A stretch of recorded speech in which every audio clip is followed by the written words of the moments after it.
ji ci altine ji alors Ndeye xam naa dañuy daal di dugg rek ci li nga xamante ne moom mooy waxtaan bi dooree ko ak li nga xamante ne moom mooy grève yi ñu nemmeeku gis nañu santé justice naka noonu itam njàng mu kawe mi enseignement supérieur ñoom ñëpp àndandoo dal di décréter 72 heures de grève mu mel ne jamono ji réew mi ngi ci guuta maanaam paralysie totale moo fi am ndax bu santé doxul justice doxul ak li nga xamante ne mooy enseignement supérieur dina doy waar lool. non ñoom bi ñu fi ñëwee ba tey nag xam nga ne justice santé sax doxul. maa ngi ci profité encore une fois di masawu la famille de Abdallah Dramé. parce que gis nañ ne ils ont toujours pas fait leur deuil. te ça se comprend parce que bërki démb rek la xale bi décédé principal. et gisuñu jusqu'à présent ministre bi Pipi Cimo ministre de la santé gisuñu secteur am kenn wax ci. hôpital bi it waxuñ. voilà hôpital bi aussi yàbb yeeguñ ci yàbb bi. et qui ne dit rien constant et je me dis que voilà li famille bi wax amuñu pour sos ko. surtout nga xam ne ñun xam nañ ci belle-mère u frère u waa ji. xamante nañ ak moom et on sait comment ça s'est passé.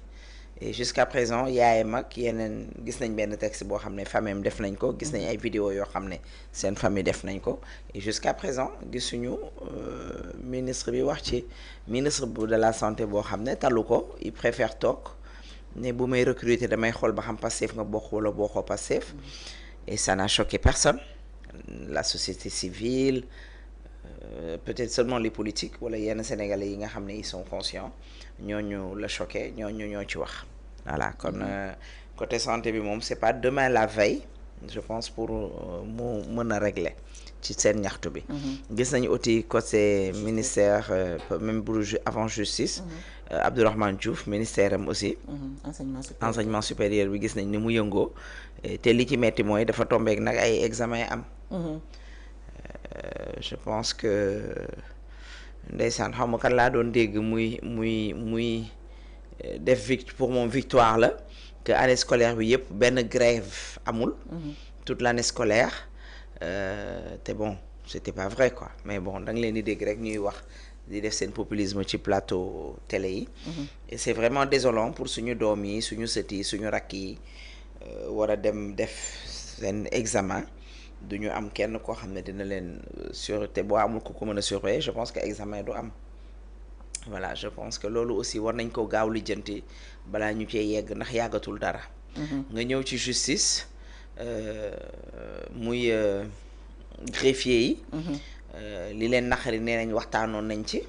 nee nañ nag pacte bi ñu doon signé la ñu waxante woon ak li ñu leen signaloo c'est diamétralement opposé et pourtant j'ai un ami boo xam ne c'est syndicat la moom mooy secrétaire bu benn syndicat bi ma gisee pacte bi man di ma ko posé parce que pacte bi ñu koy signé la ci Sénégal yëpp soog a jot mais bi ñuy waxtaan ci kenn yëgu ko woon c'était en interne même en interne des fois dina am lu génn mais peut-être les syndicats disaient que peut-être voilà que yàlla dikk na daal léegi nag bi ma gisee loolu ma interpellé ko sur la chose après mu yónnee ma expliquer ma et tout ma ne ko man ce que je voudrais savoir mooy yéen da ngeen di ñëw rek signer tey wala da ngeen ko waxtaanee il était même gêné ci sama question boobu parce que tous les Sénégalais nii lañ ko gisee ni nga ko gisee noonu laa ko gisee mu ne ma non waxtaan nañ et tout ma ne ko yéen accords yi ngeen jël est-ce que ñi nga xam ne yéen seen secrétaire ñoom ñoo leen teg secrétaire yaa bi ñoo leen jox secrétaire yaa est-ce que waxtaan ngeen ci ak ñooñu parce que man li ma gis nii ngeen signé ça va pas empêcher au gars yéen peut-être secrétaire bi wala président bi syndicat bi yaa dul grève mais ñeneen ñi bu ñu gisul lu ñu xam dañuy dem seen yoon de est-ce que dinañ ko respecter et quand j'ai lu beaucoup de choses sur ce pacte-là xam naa ne lii mënta dem les gens ne vont pas accepter et aujourd'hui j'ai entendu un greffier le dire ne que moom li ñu signante woon ak ñoom les gens li ñu waxante woon ak li ñu dugal ci biir kii bi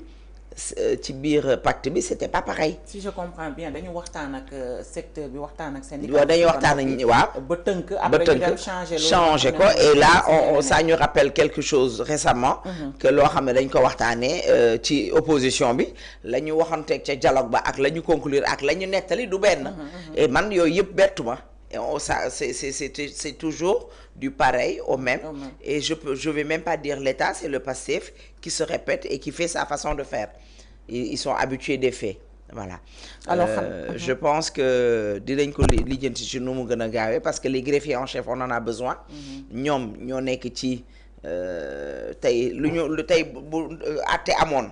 même bu ñu délibéré ñu indi benn gendarme mu remplacer ko mais am na loo xam ne tant que greffier en chef bi defu ko. doo ci mën a jot. nga gagné nga bañ a gagné.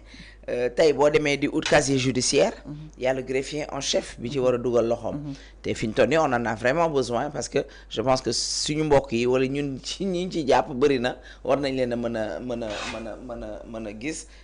war nañoo mën a lijjanti suñu ay këyit on a vraiment besoin de ces greffiers là xam naa ne dinañ ko lijjanti incha allah. alors ce qui veut dire que tey jii mun naa ne depuis semaine passée parce que seen grève bi ñoom c'est juste c'était depuis la semaine dernière. mais ba léegi man mutisme bi nga xam ne moom la autorité yi àndal d'habitude dañ daan gis yenn yi bu amee nga gis ministère de tutelle bi génn wax wala yi ni mel mais lan nga jàpp ne moom moo tax tout le temps bu yii di am ministère de tutelle du wax gouvernement du wax muy gën a répercuté wu ci askanu Sénégal ñu gën a dund métit yi. moo tax keroog bi seen premier ministre di yuuxu ci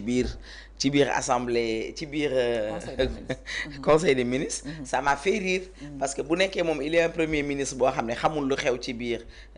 gouvernement bi y a un problème. kon moom gën na xam mutisme bi ngay wax c'est ça qu'ils vivent au quotidien. Parce que j'ai l'habitude de dire qu'il y a un président auprès du Premier ministre, ainsi de suite, un gouvernement auprès du Premier ministre, des députés, des DG et tout. Ñooñu mënuñoo liggéey te Premier ministre bi santu leen ñu liggéey. Loolu tax nga dégg lii mais autant de état yi fi nekkoon nga jógee ci son excellence le président Macky Sall wàcc ba ci suuf. loolu amul benn ministère benn ministre bu ko sañoon lu mel nii am te doo ci génn wala nga gisante ak sa président wala sa premier waxtaan ceeg moom ba ngeen ut ay solution daar mais quand on voit aussi le comportement du premier ministre avec l'ambassade avec les États-Unis wala avec l'ambassade des États-Unis wala avec le président émotion populisme garantout jaay guerrier fëgg dënn et tout ce gars-là Sénégal mais ça nous arrange pas du tout léegi nag moom loolu muy def noonu c'est encore dans ses habitudes peut-être il leur dit comme li mu leen waxoon grand théâtre aussi grand théâtre la woon je pense waxoon tëkku woon na leen nee na di ngeen a am droit grève mais après lu ci topp si on se rappelle bien conséquences yi li ci topp yéen na ngeen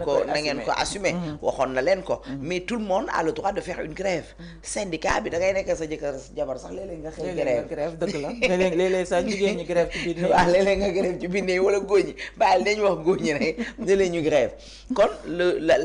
la grève c'est un droit waruñu ko mën a empêcher benn sénégalais pour mu def ko rawatina syndicat yi et on avait entendu les menaces yi mu xam ne defoon na ko ci ñoom pour li tax ma wax côté moom ak Trump pour wane le émotion bi muy demee y a trop d'émotions dans ces choses et ce sont pas des émotions positives ce sont des émotions négatives moom ci loolu lay demee moo tax ma ne la li pataaralu